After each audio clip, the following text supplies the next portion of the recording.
All right, in less than a half hour, Sarah Palin will take the podium at the National Tea Party Convention. The movement has grown quickly over the past year, but is it attracting independent voters who can really sway elections? Because independent voters have swayed some pretty, pivotal elections recently. So let's welcome back our independent voter panel from last week. Liked him so much, I promised you guys I'd bring you back. There he is.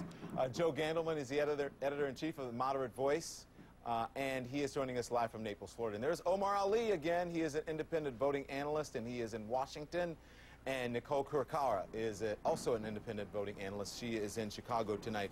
Thank you so much. And you know what, Nicole? I'm going to start with you. I had two women on earlier. They were talking about why they were drawn to the becoming a Tea Party person and to this convention. What is the appeal here? I think the appeal here is that there are just we're really sick of the fiscal profligacy that has taken place in Washington. The spending is out of control, the debt is out of control, and these are things that we're going to pass on to future generations. So as an neither political party has really adequately addressed this. As an independent, are you attracted to the Tea Party movement and to what they stand for?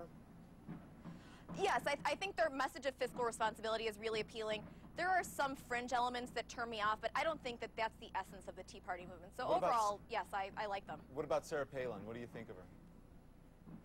Sarah Palin, I like her. I think she's spunky. I think sometimes she oversimplifies some policy issues, but overall, I like that she has appealed to a wide variety of Americans that have never felt like politicians have spoken for them before.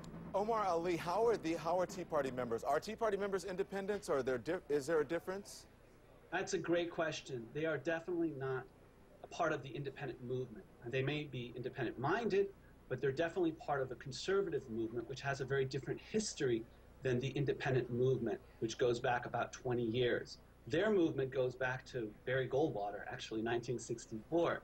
So we're talking about two different movements, and this current manifestation of the Tea Party movement people are basically trying to tap into the incredible spirit of independence among Americans. But they don't support the kinds of political reforms that are needed to actually create a more open process, which is what independents are looking to do. Okay, so Omar, listen, the question then is, what kind of impact do you think the Tea Party will have on the elections? And I'm going to ask that to Joe Gandelman. But guess what, Joe? You're going to have to answer it after the break. Hold that thought. We'll be back in just a moment. Again, we're standing by for Sarah Palin, who is going to speak at the Tea Party Convention in Nashville, and we'll get to that right after the break.